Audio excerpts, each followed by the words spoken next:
সত্ৰগুণী মানুহে সংসাৰ কৰিব পাৰিব।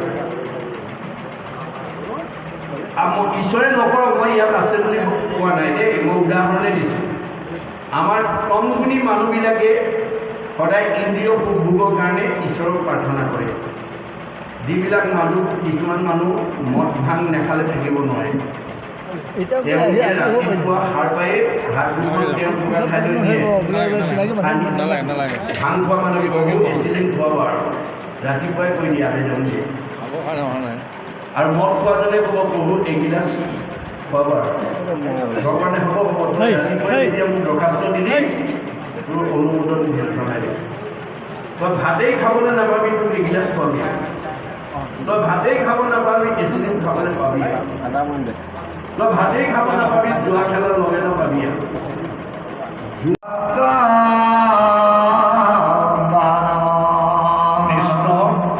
এইখিনিলৈকে পদৰ মাজেদি কপিলে মাকক কোৱাৰ স্বৰে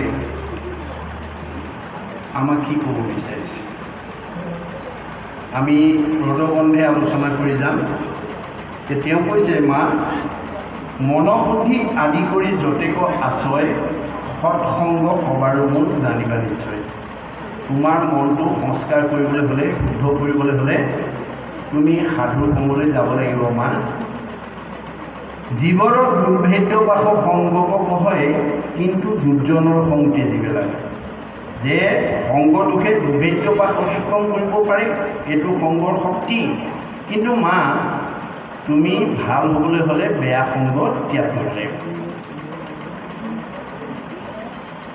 কিন্তু দুৰ্জনৰ সংগ এৰিব লাগে। আমাৰ যদি কোনোবাই ভাল হ'ব বুলি ভাবিছে, বেয়া মানুহৰ সংগ এৰিব লাগিব। সেই সংগ নিজে যদি কৰে সাধু, মুখ্যৰ দুৱাৰদেৱে হয় হ'ব। সেই সংগটো যদি প্ৰত্যেক দিনে আমি সাধুৰ লগত কৰিব পাৰোঁ, তেতিয়াহ'লে চতুৰ্বৰ্গৰ দুৱাৰখন আমি ইয়াতে খুলি ল'ব পাৰিম। এতিয়া সাধু, আপোনালোক আজি চব সাধু হৈ আছে। আজি গুণত আমি চব সাধু হৈ আছোঁ। সাধু কাক বোলে? মূৰশুনিৰ মল কথা কহন্ত শুনন্ত। যি মানুহে মোৰ কথা কয় বা শুনে, মুত মন দিয়া কবে তাপ এৰাৱন্ত।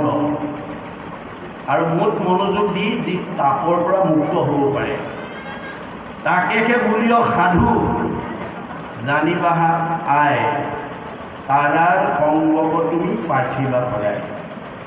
আজিৰ দৰে ঈশ্বৰৰ কথা কোৱা আৰু শুনা মানুহৰ সং পাবৰ কাৰণে আমি ভগৱন্তক নিবেদন কৰিব লাগিব, জনাব লাগিব, প্ৰভু প্ৰত্যেক দিনে যাতে মই সাধুৰ সংগত তোমাৰ অমৃতময় কথা শুনি জীৱনটো যাতে মই ধন্য কৰিব পাৰোঁ। ঈশ্বৰৰ কথা কোৱা আৰু শুনা গুণবিশিষ্টসকলক সাধু বুলি কৈছে। আৰু এই সাধুসকলে কৃষ্ণৰ গুণনাম লৈ থাকিলে তিনিটা তাপে তেওঁলোকক চুব নোৱাৰে। ভগৱন্তৰ তিনিটা তাপত আমাৰ প্ৰত্যেকেই তাপগ্ৰস্ত হৈ আছে। কৰ্ম দুখে কোনে কোনটো তাপ ভুগিছে নিজেহে জানিব দেই। কিন্তু ভাগৱতে তাৰ নিৰ্ণয় কৰি দিছে কি বুলি? যে ভগৱতৰ সৃষ্টৰ তিনিটা তাপ হৈছে, এক নম্বৰ তাপটোক কৈছে আদি ভৌতিক তাপ, 2 নম্বৰ তাপটোক কৈছে আদি দৈবিক তাপ, আৰু 3 নম্বৰ তাপটোক কৈছে আধ্যাত্মিক তাপ। এতিয়া 1 নম্বৰ তাপটোক কেনেকৈ আমাৰ শৰীৰলৈ আহে? বেদত কৈছে মৃগ পক্ষী মনুষ্য দৈ সৰীসৃপা দৈশ্য ৰাক্ষসৈ নিৰ্ণং জন্যতি আদি ভৌতিক। ভগৱানৰ সৃষ্টিৰ পঞ্চভৌতিক প্ৰাণীৰ দ্বাৰা আমাৰ পঞ্চভৌতিক দেহলৈ যি দুখ নামি আহে, কেতিয়াবা কাৰোবাৰ কুকুৰে কামোৰে, কেতিয়াবা মেকুৰীয়ে আচৰে, কেতিয়াবা বিচাই ডাকে, কেতিয়াবা কোনজেনেকৈ কামোৰে, কেতিয়াবা কাৰোবাক সৰ্পই দংশন কৰে, কেতিয়াবা মানুহেই মানুহক মাৰি আঘাত কৰে, ইত্যাদি ইত্যাদি। ভগৱন্তৰ সৃষ্টিৰ পঞ্চভৌতিক প্ৰাণীৰ দ্বাৰা আমাৰ পঞ্চভৌতিক দেহলৈ যি দুখ নামি আহে, সেই দুখক কৈছে আদি ভৌতিক তাপ। আদি দৈবিক তাপে আমাক কেনেকৈ ক্ৰিয়া কৰে? কোনেও নভবাকৈ হঠাতে আমাৰ জীৱনলৈ যি দুখ নামি আহে, এইটো তাপক কৈছে আদি দৈবিক তাপ। ই কেনেদৰে আহে? বেদত কৈছে শীত উষ্ণ শীত উষ্ণ বাত বতাম্বু বিদ্যুতাদি সমুদ্ৰম তাপ দ্বিজগত নিৰ্ণং জন্যতে আদি দৈবিক। অতিপাত ঠাণ্ডা, অতিপাত গৰম, বতাহ, ধুমুহা, বিজুলী, ঢেৰেকণি, বানপানী, ভূমিকম্প, আকস্মিক দুৰ্ঘটনা, বজ্ৰপাত আদিৰ দ্বাৰা আমাৰ জীৱনলৈ যিবোৰ দুখ নামি আহে, সেইবিলাকক কৈছে আদি দৈবিক তাপ। আধ্যাত্মিক তাপক দুটা ভাগত বিভক্ত কৰিছে, এটা শাৰীৰিক আৰু এটা মানসিক। আমাৰ শৰীৰত যদি কিবা ৰোগ ব্যাধি থাকে, অৰ্ক, গুল্ম, পিত্ত, কেঁচুমৰীয়া, মূৰৰ বিষ, পেটৰ বিষ, দাঁতৰ বিষ, কঁকাল বিষ, ভৰি বিষ, তাৰ কি আছে আৰু আপোনাৰ শৰীৰত যদি কিবা বেমাৰ থাকে, সেই মানুহ কেতিয়াও সুখী হ'ব নোৱাৰে। আনটো হৈছে আধ্যাত্মিকৰ মানসিক তাপ। সেইটো 6 প্ৰকাৰে আহে: ক্ষুধা, তৃষ্ণা, জৰা, মৃত্যু, সুখ, মোহ। ভোকত যদি এমুঠি খাব নাপায়, শৰীৰে কষ্ট পায়। পিয়াহত একাপ পানী খাব নাপালে আপুনি কষ্ট পাব। জৰা, এটা সময়ত কিচকিচীয়া চুলি, এমাইললৈকে দেখে, ৰিং মাৰিলে শুনে, কমনীয় দেহা, টান টান বস্তু খায়, যাওঁ বুলিলে যায়, খাওঁ বুলিলে খায়। কালৰ অতৰ্কিত গতি, এদিন আপোনাৰ কিচকিচীয়া চুলিকেইডাল মৰা পাতৰ দৰে বগা হৈ পৰিব। কমনীয় দেহাটো টুকুৰা টুকুৰ কৰিব, বহুত দূৰলৈকে দেখা চকুটোৰে ওচৰতে নমনা হ'ব। ৰিং মাৰিলে শুনা কাণখনে চিঞৰি থাকিলেও নুশুনা হ'ব। টান টান বস্তু চোৱা দাঁতকেইটা এদিন খুলুক খুলুক হ'ব। যাওঁ বুলিলে যাওঁ, খাওঁ বুলিলে খাওঁ বোলা দেহাটো মুখৰ আগত কোনোবাই মুঠি নিদিলে খাবলৈ নোপোৱা অৱস্থা। কালৰ অতৰ্কিত গতি, ক'ব নোৱাৰাকৈ আপোনাৰ জীৱনলৈ এই দুখ নামি আহিব। ঠিক তেনেকৈ আপোনাৰ আপোনজন হেৰাই গ'লে দুখ পায়, মানে মনে ভাল পোৱা বস্তু হৰণ ভগন হ'লে দুখ পায়। মৃত্যুৰ ভয়ে আমাক সদায় আক্ৰান্ত কৰি থাকে। এই ধৰণে আমাৰ তিনিটা তাপে আমাক তাপগ্ৰস্ত কৰি থাকে। কিন্তু যেতিয়া আমি সাধুৰ সংগত ঈশ্বৰ কৃষ্ণৰ কথা শুনি থাকিম, এই তিনিটা তাপ আমাৰ চলাই আহিব নোৱাৰে। সেইকাৰণে কৈছে জীৱৰ সেই সংগ নিজে যদি কৰে সাধুত, মুখ্যৰ দুৱাৰ দেৱে হয়। তেতিয়া আমাৰ মুক্তিৰ দুৱাৰখন ইয়াতেই খোলা লৈ কৰিব পাৰি। কেনেকৈ? শ্ৰৱণ কীৰ্তনে আৰু বৈকুণ্ঠ যায়, ধৰ্ম অৰ্থ কাম মুখ্য কবিয়াত পায়। চব ইয়াতে আছে, আমি বাছি ল'ব লাগিব দেই। ভুয় কৰোণা চিত্ত সাধুৰ লক্ষণত আবেগ কহু কৰি সাৰ। ভুয় কৰোণা চিত্ত সুহৃদ হবাৰ, যে সাধুৰ লক্ষণটো তোমাক কওঁ শুনা, যে সকলোৰে প্ৰতি যাৰ চিত্ৰটো সদয় ভাৱ থাকে, মৰম চেনেহ সকলোৰে প্ৰতি যাৰ থাকে, এইটো হৈছে এটা সাধুৰ লক্ষণ। শাস্ত্ৰ অনুবৰ্তী শত্ৰু নহি উদ্ভৱন, সুশীল পানীকে জনাত তাৰ আৰু লক্ষণ। মই অলপ আগতেই কৈছোঁ যে যি মানুহে শাস্ত্ৰ শুনে, তেওঁ আচৰণবিলাক ভাল, কথাবিলাক ভাল, শুনি ভাল পোৱাকৈ কয়, সঁচা কথা কয়, পৰোপকাৰ কৰাকৈ কয়। মুহূৰ্তক একান্তভাৱে ভকতিকৰণত মূলকৃতি অৰ্থে ভাৰ্যা পুত্ৰ এদিনন্ত। আৰু সাধুৱে কি কৰে? মুহূৰ্ত একান্তভাৱে ভকতিকৰণত। সাধু গুণ সম্পন্ন লোকসকলে সদায় মোক ভকতি কৰে। 9 প্ৰকাৰ ভিতৰত 1 প্ৰকাৰ হ'লেও কৰে। শ্ৰৱণ, কীৰ্তন, অৰ্চন, বন্দন, দাস্য, প্ৰকৃত, পদক্ষেপন, আত্মনিবেদন, স্মৰণ। এই 9টাৰ ভিতৰত এটা কৰিলেও আমি কৰি যাওঁ। মহাপুৰুষ মাধৱদেৱে বিশ্বৰ ভিতৰত সৰ্বশ্ৰেষ্ঠ এখন শাস্ত্ৰ লিখিছিল, যিখন শাস্ত্ৰক শ্ৰেষ্ঠ গ্ৰন্থ বুলি শাস্ত্ৰই স্বীকৃতি দিছে। পৃথিৱীতো ধৰ্মশাস্ত্ৰ আছে যত সবাহাৰে সাৰ আছে ঘোষাৰ মাৰি। 1000 এপাকি ঘোষা লিখি থৈ গৈছে মহাপুৰুষে। কিয় কাৰণে? আমি ঈশ্বৰক উপাসনা কৰিবৰ কাৰণে, ভকতক সেৱা কৰিবৰ কাৰণে। 1000 এফাকি ঘোষাৰ পৰা যদি এফাকি ঘোষাও কোনোবাই মুখস্থ কৰি লয়, তেতিয়াও জীৱ কৰি যাব পাৰে। 1000 এফাকি ঘোষাৰ ভিতৰত যদি আজি তাৰিখত এফাকি ঘোষাও কাৰোবাৰ মুখস্থ নাই, সেইটো জীৱ কিন্তু কৰিব নোৱাৰিব। মনত ৰাখিব দেই। কপিল বদতি মা অশুনা দেৱ ভূতি, অভকতে কদাচিতো নপাৱে মুকুতি। যাৰ মুখত ঈশ্বৰৰ নাম নাই সি কেতিয়াও ভকত হ'ব নোৱাৰে। হৰি নাম ভোগী কলি যুগত নিশ্চয় শুইবেক লোক ভকত। কলিত যাৰ মুখত ঈশ্বৰৰ নাম এহেজাৰ ভাগি মুখাৰ গাই থাকিব, শুনি থাকিব, সেইজনক কি বুলি কৈছে? ভকত বুলি কৈছে। আৰু যদি আমাৰ মুখত এটাও ঈশ্বৰৰ নাম নোলায় সেইটো অভকত বুলি কৈছে দেই। কদাচিতো নলবই মুহুৰ নাম যশ, জানিবা অৰ্জুন সিটো মনুষ্য ৰাক্ষস। যি মানুহে ঈশ্বৰৰ নাম এবাৰো নলয় সি দেখাতহে মানুহ, কিন্তু তাৰ স্বভাৱটো ৰাক্ষসৰ দৰে। সি যুক্তিয়ে বুদ্ধিয়ে পালে ভাল, নহ'লে কাল। আমাৰ কিছুমান মানুহ আছে ভালকৈ যুক্তিয়ে বুদ্ধিয়ে দিলে ভাল, নহ'লে কাল। গতিকে আমি আচলতে সেই স্বভাৱৰ মানুহবিলাকে খাবলৈ জীয়াই থাকে। আমি আচলতে জীয়াই থাকিবলৈ খাব লাগে। এজন দাৰ্শনিক পণ্ডিতে কৈছে live to eat but not' eat to live. তুমি জীয়াই থাকিবলৈ খাবা, খাবলৈ জীয়াই নাথাকিবা। খাবলৈ জীয়াই থকা মানুহৰ সংখ্যা আমাৰ এতিয়া সমাজত বেছি। তেনে মানুহ স্বামীৰ উপযোগী নহয়। এই কথাটো লক্ষী ভয়ংকৰ লক্ষীয়ে দেখুৱাই থৈ গৈছে। দৈত্যগুৰু শুক্ৰাচাৰ্যৰ ওচৰলৈ গৈ কৈছে, জানো দৈত্যগুৰু শুক্ৰ হনুক মহাজ্ঞানী, তথাপি নেৰন্ত কালৰ দুৰ্ভাবিষ্ট প্ৰাণী। দৈত্যগুৰু শুক্ৰাচাৰ্য এজন জ্ঞানী মানুহ বুলি মই জানো, কিন্তু বৰ লোভিয়াটো কৰে সংসাৰত নাহি মন্দ, জুতি খাইবে নপাইবে লগাইবে নিজে নন্দ। এনেকুৱা লোভিয়া মানুহক যদি মই জুতিয়ে বুটিয়ে দিব নোৱাৰোঁ, সদায় কাজিয়া কৰিম। এনেকুৱা মানুহক মই কেতিয়াও স্বামী গ্ৰহণ কৰিব নোৱাৰোঁ, নাকচ কৰি দিছে। গতিকে আমি সেইবিলাক সংস্কাৰ হ'ব লাগিব। মূৰ সমংগত কথা কহন্ত সুনন্ত মূৰ মন দিয়া হবে তাপৰ এৰা মন্দ। যি মানুহে মোৰ সুমংগৰ কথা কয় বা শুনে সি তিনিটা তাপৰ পৰা মুক্ত হৈ যাব পাৰে।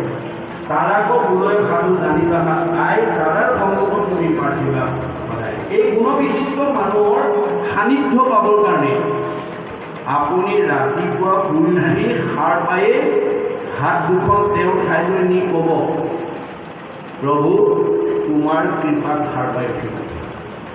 আজিৰ দিনটোত যাতে তোমাৰ সাধুৰ সংগত তোমাৰ মংগলময় কথা এটা শুনি মই যাতে জীৱনটো ধন্য কৰিব পাৰোঁ, তাৰ কাৰণে তুমি মোক কৃপা দৃষ্টি কৰিবা। মাধৱদেৱে ভগৱানৰ পৰা ধন টকা পইচা বিচৰা নাই। কি বিচাৰিছে? কৃপাৰ সাগৰৰ দেৱকী নন্দন পুৰী মনৰ কাম, ভকতৰ সংগ সদা নগচিব মুখে পোৱা গুণত। আমি ভকতৰ লগ পালেহে ঈশ্বৰৰ নাম পাম। ঈশ্বৰৰ নাম পালে আমাৰ জীৱ সাৰ্থক হ'ব। সেইটো পাবৰ কাৰণে তেওঁক আকৌ আমি জনাব লাগিব, তেতিয়াহে আমাৰ মনৰ বাঞ্ছা পূৰণ কৰিব। যদি আপুনি যি গুণত ভাবিব সেই গুণৰ কাম কৰি দিয়ে। আমাৰ ভাগৱতে কৈছে, গুণনাম অনুসৰি বেকত হুমন্ত হৰি কুমৰন্ত যেই জীৱা ভাৰে, সেইভাৱে ভকতৰ পূৰ্ণ কৰি মনোকাম ঈশ্বৰৰ নামৰ প্ৰভাৱে। আমাৰ তিনিটা গুণত আমাৰ সমাজত মানুহে নাম লয়। কিছুমানে ইন্দ্ৰিয় ভোগৰ কাৰণে লয়, কিছুমানে মান সন্মানৰ পাবৰ কাৰণে, সম্পত্তি পাবৰ কাৰণে লয়, কিছুমানে আকৌ জীৱন বৰ্ণৰ কাৰণে। আমি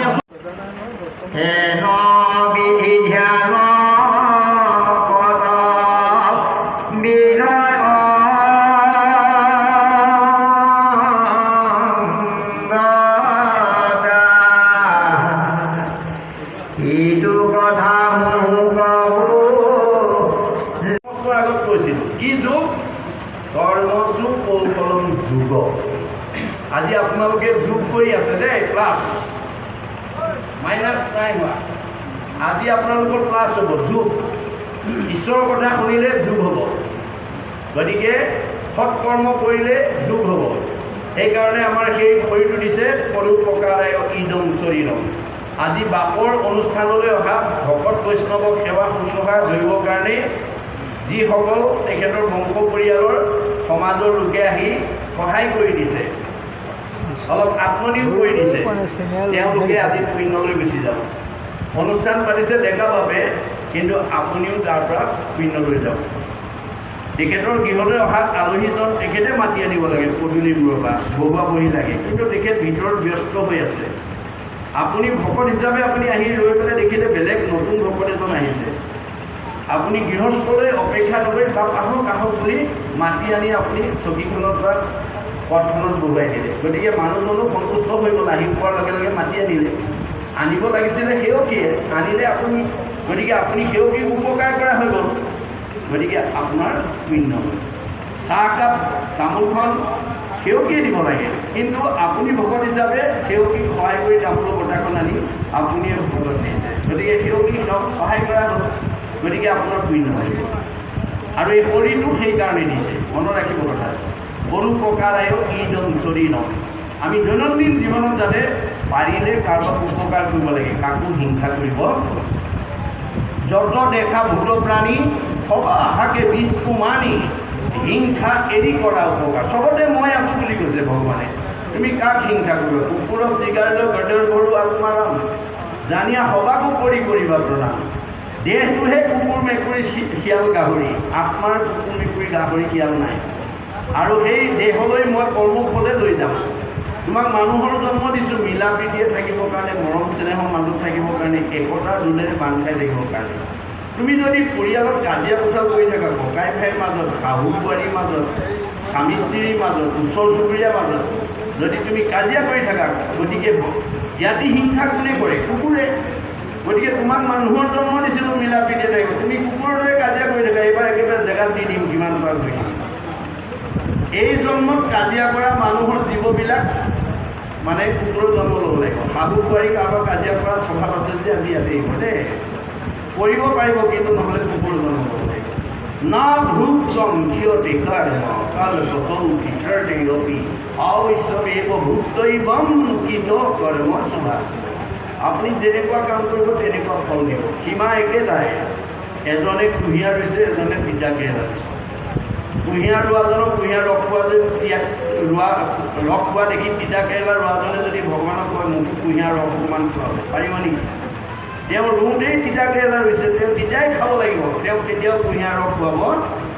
আপুনি জীয়াই থাকোঁতেই আনক হিংসা কৰিছে, অন্যায় কৰিছে, দুখ দিছে, আঘাত দিছে, গতিকে আপুনি মানে দুখেই পাইছে, আপুনি সুখলৈ যাব পাৰিব। গতিকে ভাগৱত শুনি আমি বেয়া এৰি ভাল ল'বৰ কাৰণে ভাগৱত শুনিব লাগিব। আমাৰ বেয়া স্বভাৱবিলাক এৰিব লাগিব, বেয়া ভাৱবিলাক এৰিব লাগিব, বেয়া খাদ্য এৰিব লাগিব, বেয়া নিয়ম এৰিব লাগিব। যেতিয়ালৈকে বেয়া এৰিব নোৱাৰিব তেতিয়ালৈকে আপোনাক ভগৱানে কেতিয়াও ভালত ৰাখিব নোৱাৰে, মনত ৰাখিব কথাটো। সেইকাৰণে কৈছে যিটো কথা, যিটো নিয়মৰ কথা মই পূৰ্বতে ঋষি সমাজৰ আগত কৈছিলোঁ, সেইটো কথা আজি মই তাকো আজি তজুৱাকৈ কৰিব বেগত মই তোমাৰ আগত ক'ম। এই নিয়মৰ কথা, যুগ মানে কৰ্মযুগ, কৌশলম যুগ। আজি ইয়াত অহা কাৰ ঘৰুৱা কাম নাছিলে, প্ৰত্যেকটো কিবা নহয় কিবা এটা আছিলে, কিন্তু আমি চব এৰি থৈ গুচি আহিলোঁ আজি ঈশ্বৰৰ কথা শুনিবলৈ। গতিকে আমি যোগ কৰি আছোঁ, আত্মাই পৰমাত্মাৰ লগত সংযোগ স্থাপন কৰিছে। গতিকে এইটো অক্ষয় পুণ্য, এইটো কোনোদিন বিনষ্ট নহয়। এইটো পুণ্যই আপোনাক জীয়াই থাকোঁতে সুখ আৰু ভোগ দিব, ঈশ্বৰৰ প্ৰতি অনুৰাগী কৰিব, আৰু মৰিলে সদ্গতি দিব। যিকোনো মানুহে ঈশ্বৰৰ ভকতি কৰিব নোৱাৰে, যাহাৰো আছে পুণ্য সংখ্যা শিষে পাতে কাণ কৃষ্ণৰ কথা। আপুনি যদি কৃষ্ণ কথা শুনি ভাল পাইছে, আনন্দ পাইছে, আপুনি পুণ্য আত্মা। যি মানুহে কৃষ্ণ কথা শুনি আমনি পায় সেইটো পাপ আত্মা। হে নে? ভাগৱতে সেইবোৰ নিৰ্ণয় কৰি দিছে। অধিক পাতকীয়াটো নাপাতিব কাম, পাপীৰ পুণ্যৰ দেখা প্ৰত্যক্ষ প্ৰমাণ। কিছুমান মানুহক কৃষ্ণ কথা ক'লে আঁতৰি গুচি যায়, নুশুনে, কাৰণ সেইটো মামৰ লগা জীৱ। তাৰমানে চুম্বক মাত্ৰেই লোক আকৰ্ষণ কৰে, চুম্বকৰ ধৰ্ম, কিন্তু মামৰ লগা লোকটো আকৰ্ষণ কৰিব। মানুহ মাত্ৰে ঈশ্বৰৰ কথা শুনিব লাগে, সেইটো মানুহৰ ধৰ্ম, কিন্তু যদি ঈশ্বৰৰ কথা শুনি আমনি পাইছে বা বেয়া পাইছে সেইটো মামৰ লগা জীৱ। বিজ্ঞানৰ ভাষাত মামৰ বুলি কয়, আমাৰ শাস্ত্ৰীয় ভাষাত কৰ্মবন্ধ বুলি কয়। গতিকে আপুনি সেই কৰ্মবন্ধটো যেতিয়ালৈকে আঁতৰাই দিব নোৱাৰিব তেতিয়ালৈকে আপুনি জীৱনত শান্তি নাপাব। সেইকাৰণে উদ্ধৱক কোৱাৰ ওচৰৰে কৈছে, উদ্ধৱত কৃষ্ণে কহত পাছে কৰ্মবন্ধ এৰাই দে প্ৰবন্ধ যাৰ আছে। আজিৰ দৰে অনুষ্ঠানলৈ যত্ন কৰি, প্ৰবন্ধ মানে যত্ন কৰি আহিলেহে আপুনি মনৰ মানে সংকীৰ্ণতা, অন্ধবিশ্বাস, কুসংস্কাৰ এইবিলাক আছে, নহ'লে আপোনাৰ নাহে। গতিকে কথা শুনিলেহে গুচে মনৰ সংশয়, কথা নুশুনা মানুহৰ কেতিয়াও সংশয় দূৰ হ'ব নোৱাৰে। সেইকাৰণে কৈছে যে যি যুগ অধীন চিত্ৰ সংযমৰগীয়া। আজি এইটোৰ দ্বাৰা আপোনাৰ ইন্দ্ৰিয়বিলাক সংযম হ'ব, চিত্ৰ সতস্ত হৈ যাব। চিত্ৰেহে জীৱৰ বন্ধ মুখ্যৰ নিদান। আপোনাক মুকলি কৰিব পাৰে, বান্ধি ৰাখিব পাৰে। চিত্ৰৰ ইমান পাৱাৰ আছে, ইমান শক্তি আছে। গতিকে আপুনি মনেৰে শৰণ লৈছে, কিন্তু চিত্ৰই আন দেৱতা উপাসনা কৰি আছে। বচনে কেৱল মাত্ৰ হৰিত শৰণ লয়, চিত্তে দেৱতাক লয়। জানিবা সদাচিত সিদ্ধি কিন্তু নলবই হৰিত আৰু সংযোগ নহয়। আপুনি এনেই মই ঈশ্বৰ শৰণীয়া বুলি কৈছে, কিন্তু চিত্ৰই আকৌ আন দেৱতা উপাসনা কৰি আছে। সেইজন কেতিয়াও ঈশ্বৰৰ প্ৰিয় হ'ব নোৱাৰে।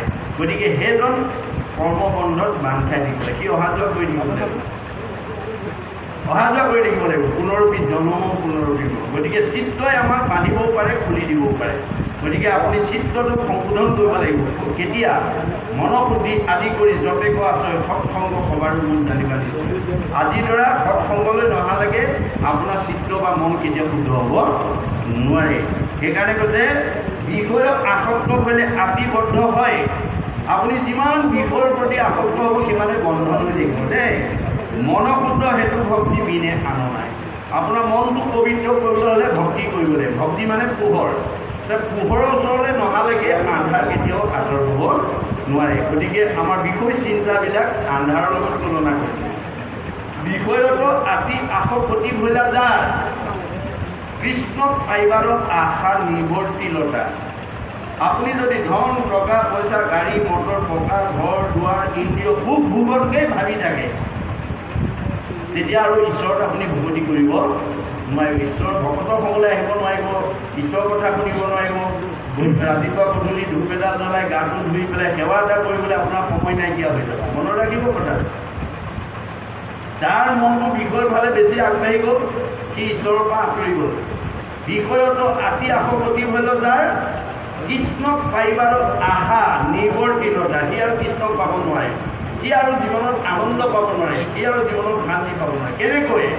যেন বায়ু বস্ত্ৰ নিয়ে পশ্চিমে উৰুৱাই, পূবকক খেদিলে জানো সিটো বস্ত্ৰ পায়।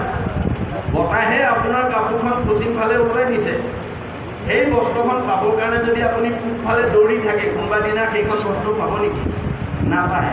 গতিকে আপুনি মানে বায়ুৰ অনুকূলে যাব লাগিব। অৰ্থাৎ ভক্তি মাজেদিহে আপুনি ঈশ্বৰক পাব পাৰিব।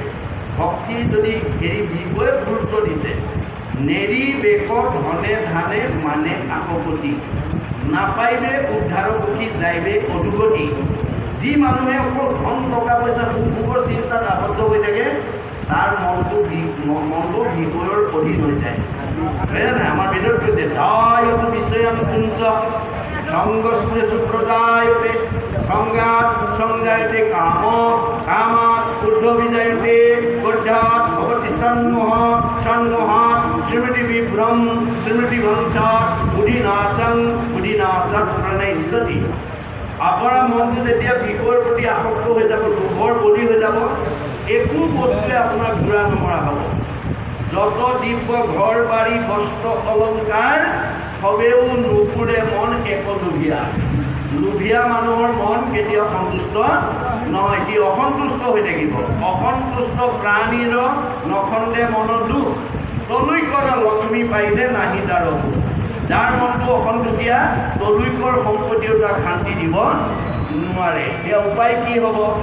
আমাৰ উপায়টো ভাগৱতত দিছে, যেহি পাৱে তাতে মহাতুষ্ট হুৱে মন, তেৱেহে বিপ্ৰৰ তেজ বাঢ়ে অনুক্ষণ। আপুনি পূৰ্বজন্মৰ পুণ্যৰ ফলে এই জন্মত আপোনাক য'ত ভগৱানে ৰাখিছে, কৰ্ম কৰি যিটো ফল পাইছে, ভকতিৰ দ্বাৰা তাতেই সন্তুষ্টি হৈ সুখে দুখে মুখে জনো চাৰে ৰামৰ নাম।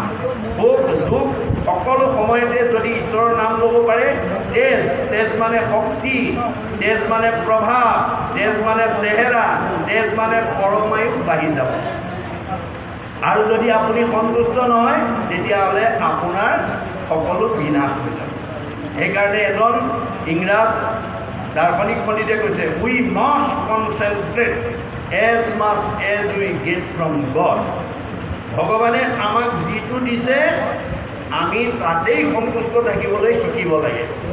আজি আমাৰ বহুত বিদ্যাৱন্ত, বহুত কোৱালিফাইড মানুহ, বহুত উচ্চপদস্থ বিষয়ত চাকৰি কৰা মানুহে ভাগৱতৰ বেদৰ এই দৰ্শন নজনাৰ কাৰণে ভগৱানে দিয়াতকৈ আৰু বেছি বিচাৰি গৈ পেলাই ৰঙা ঘৰৰ ভাত খাব লগা হৈছে। মনত ৰাখিব কথা, শিক্ষাই আপোনাক বিপদমুক্ত কৰিব নোৱাৰে, আপোনাক বিপদৰ মাজলৈ লৈ যাব। বিষয়ৰ শিক্ষাই আপোনাক কেতিয়াও শান্তিত থাকিব নিদিয়ে। আজি আপোনালোকৰ বহুত মানুহ, বহুত উচ্চপদস্থ বিষয়ত চাকৰি কৰা মানুহ ৰঙা ঘৰৰ ভাত খাইছে, চাকৰি নিলম্বন হৈছে, গণ্ডগোলত লাগিছে, তেওঁ আৱশ্যকতকৈ বেছি বিচাৰিছে। ভগৱানে দিয়াটো সন্তুষ্ট নাই। গতিকে ভগৱানে কৈছে মই দিয়াটো যেতিয়ালৈকে সন্তুষ্ট নহ'বা তেতিয়ালৈকে তুমি মোৰ পৰা সৎ ফল নাপাবা। তোমাক কৰ্মৰ অধিকাৰটোৱে দিছোঁ, ফল মই দিম। কৰ্মাণি অধিকাৰ অস্তি, তোমাক কামৰ অধিকাৰটোৱে দিছোঁ। মা ফলকদাচন, মোৰ পৰা ফল নিবিচাৰিবা। অৰ্জুনেতো আপত্তি কৰিছে যদি ফলেই বিচাৰিব নালাগে তোমাক আৰাধনা কৰা মোৰ প্ৰয়োজনেই বা কি? যে কৃষ্ণই হাঁহি পেলাই কৈছে, কৃষ্ণই বোলে শুনা তাৰত সেইটো মহাবল নুখুজিলে ঈশ্বৰে আপুনি দেন্দ্ৰ ফল। গতিকে তুমি মোৰ পৰা ফল বিচাৰিব নালাগে অৰ্জুন, মই নিবিচৰাকে দিম। নিবিচৰাকে দিয়া, নিবিচৰাকে দিম। প্ৰমাণ যেন আতি শিশু চোৱা ভক্ষ নোখোজয় তথাপিতো স্নেহে থাকি মাতৃস্তনদে। এটা কেঁচুৱাই গাখীৰ নিবিচাৰিলে বুলি মাকে বিচনাত পেলাই থৈ দিনটো কামতে আবদ্ধ হৈ নাথাকে। কৰ্মৰ মাজৰ পৰাই পুত্ৰ স্নেহত আপ্লুত হৈ এগৰাকী মাতৃয়ে যেনেকৈ নিজৰ সন্তানক স্তনদান দিয়ে, ময়ো ভকতৰ যথা কৰ্ম তথা ফল দিম, মাত্ৰ কৰ্ম নিৰ্বাচন কৰিম। বোলে কৰ্ম কি? বেদে যাক বিহি আছে তাকে বোলে কৰ্ম। বেদবিহিত কৰ্ম কৰিবা। বেদে কি বিহিছে? বোলে ঈশ্বৰৰ অৰ্থে যিটো কৰে তাকে বোলে কৰ্ম। আজি সেও কি বাদ জনাই ঈশ্বৰৰ অৰ্থে কৰিছে এইটো কৰ্ম। কাৰণ ইমানবিলাক আত্মাক মাতি আনিলে, মাইক্ৰফোন ব্যৱহাৰ কৰিলে। মাইক্ৰফোন ব্যৱহাৰ নকৰা হ'লেও আজি তেখেতে অনুষ্ঠান পাতিব পাৰিলেহেঁতেন, কিন্তু তেতিয়া ৰভাৰ তলত থকাসকলেহে শুনিলেহেঁতেন।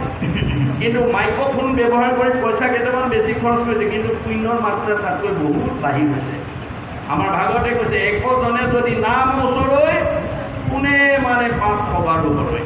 মাইক্ৰফোনৰ শব্দ যিমান দূৰলৈ গৈছে, কোনোবাই বাৰান্দাত ছবিখনত বহি যদি শুনি আছে তাৰো পাপ বিনা। মানুহটো দূৰৰ কথা, মূল ভক্ত দৈত্য থাকে, উদাৰ চৰিত্ৰ, কীট পতংগ পুথিটো পৰে পবিত্ৰ। আপোনাৰ পঁইতাচোৰা নিগনি পৰ্যন্ত উদ্ধাৰ হৈ যাব, মানুহটো দূৰৰ কথা। এই কাৰ্যসূচীটোৱে ইমান পৰহিতকৰ কৰ্ম কৰিব পাৰে।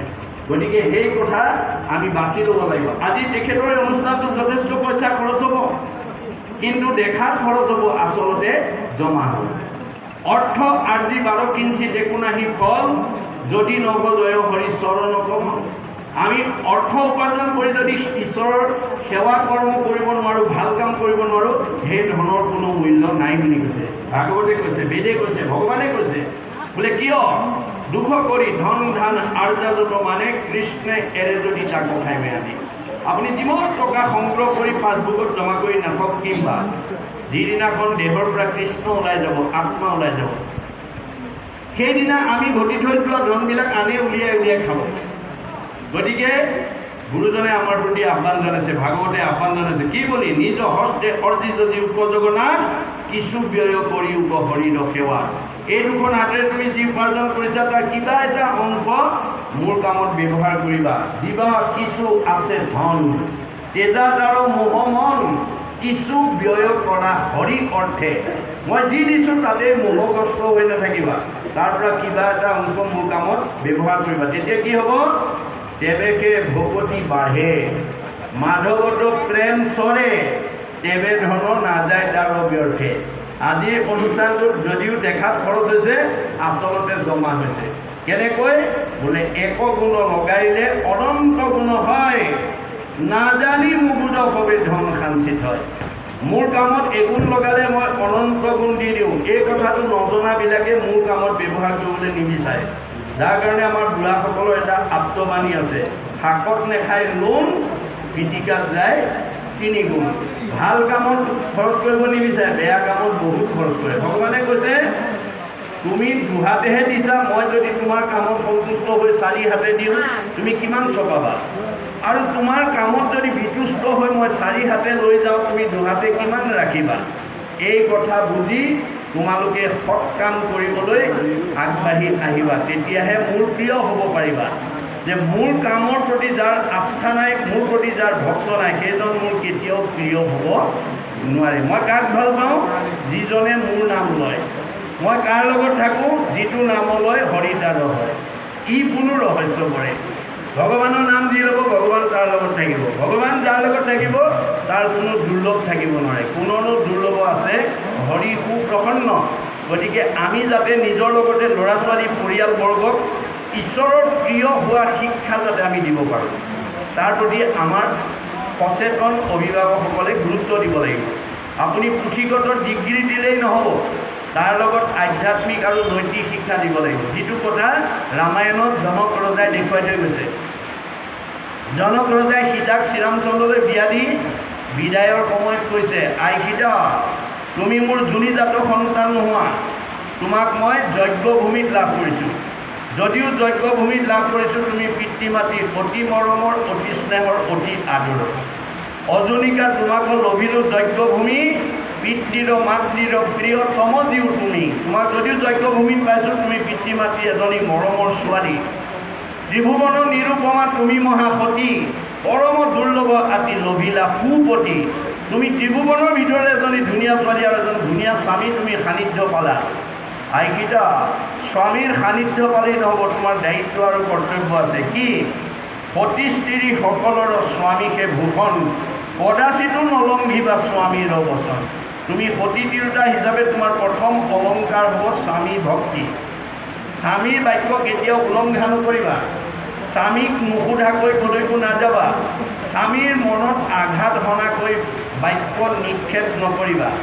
অকল স্বামী সেৱাতে আবদ্ধ নাথাকিবা।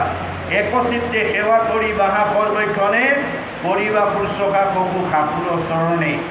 তুমি অকল স্বামীতে আবদ্ধ নাথাকিবা। স্বামীৰ পিতৃ মাতৃ তোমাৰ শহুৰ শাহুৰ হ'ব।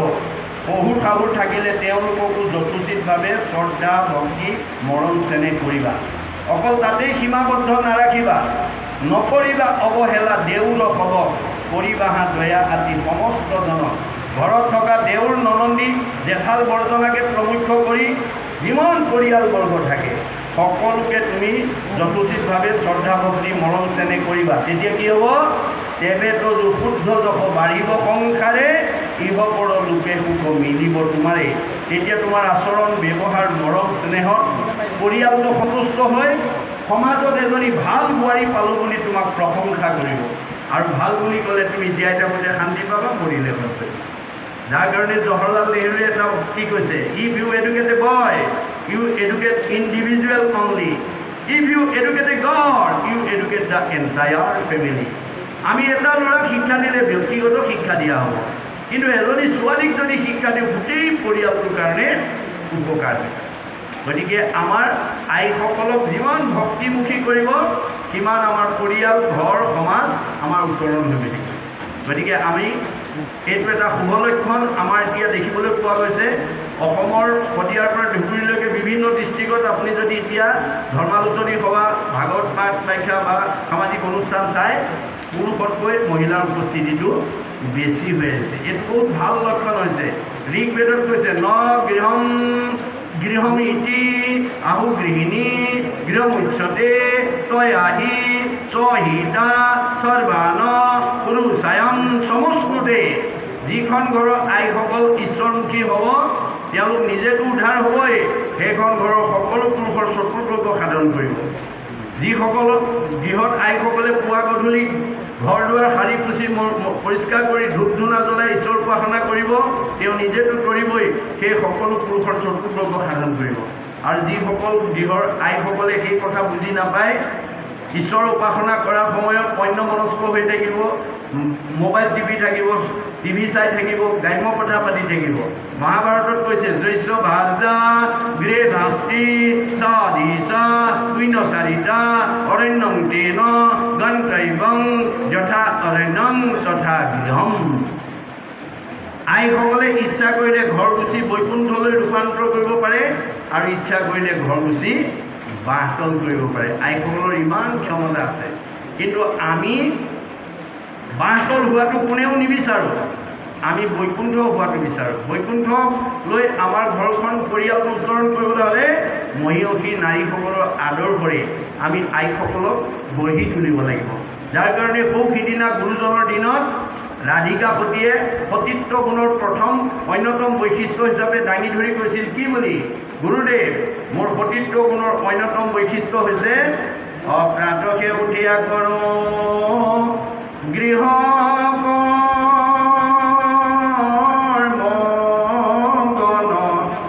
অবাহিৰে ভিতৰে কৰোঁ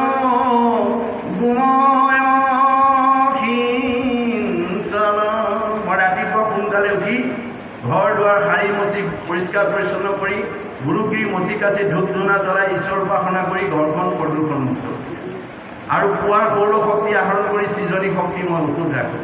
গতিকে পুৱাৰ সৌৰ শক্তি যিসকল দম্পতীয়ে আহৰণ কৰিব তেওঁলোকে সন্তান প্ৰজননৰ ক্ষেত্ৰত চিজাইনৰ প্ৰয়োজন নহয়, নৰ্মেল হৈ যাব। ইমান শক্তি আমাৰ আছে, বিজ্ঞানসন্মত আমাৰ ধৰ্ম। সেইকাৰণে আমাৰ বিশ্ববিখ্যাত বৈজ্ঞানিক আইনষ্টাইনে কৈছে চায়েন্স উইদাউট ৰিলিজন ইজ লেম, religion without science is blind. জানে যিটো ধৰ্মত বিজ্ঞান নাই সেইটো খুৰা, আৰু যিটো ধৰ্মত বিজ্ঞান নাই সেইটো অন্ধ। গতিকে ধৰ্ম আৰু বিজ্ঞানৰ মাজত ওতঃপ্ৰোত সম্বন্ধ। গতিকে আমি প্ৰতিটো কথা বিজ্ঞানসন্মতভাৱে আমি চিন্তা কৰিবৰ কাৰণে আমি আগবাঢ়ি আহিব লাগিব। এতিয়া আৰু আমি পৰম্পৰা ধৰ্ম বুলি ভবাৰ সময় নাই। এতিয়া আমাৰ পৰম্পৰা ধৰ্ম নহয় বাপাই সমস্ত। পৰম্পৰাটো হৈছে এটা এটা সময়ৰ মানি চলা নিয়ম। ই গতিশীল, ই একেদৰে নাথাকে।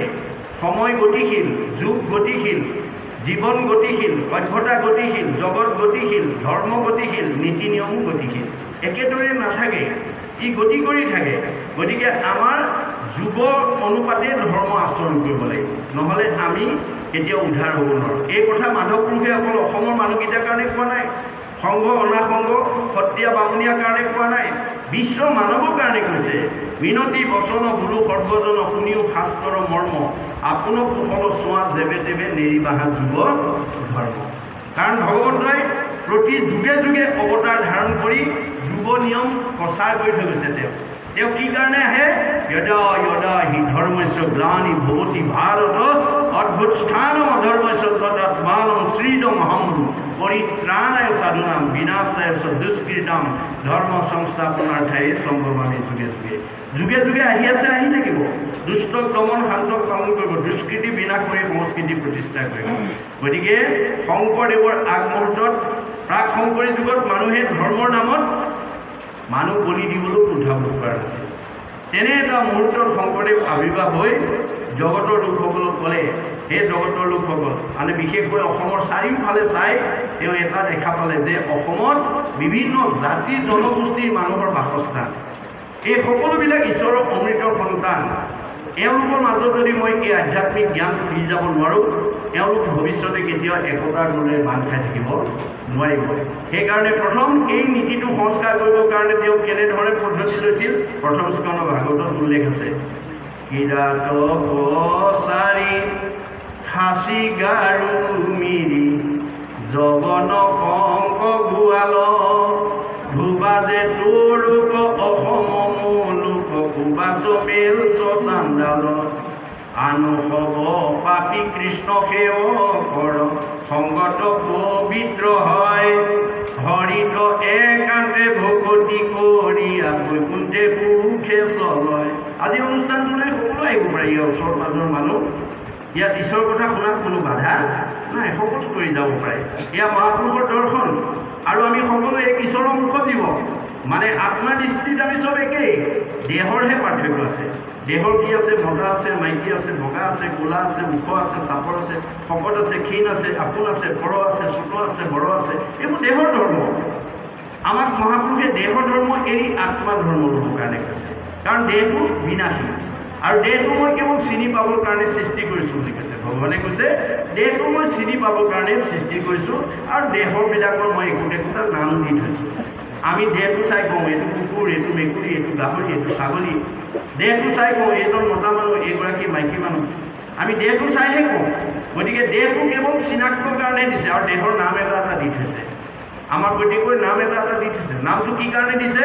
এজন দাৰ্শনিক পণ্ডিতে কৈছে, a name is a kind of face whereby one is non.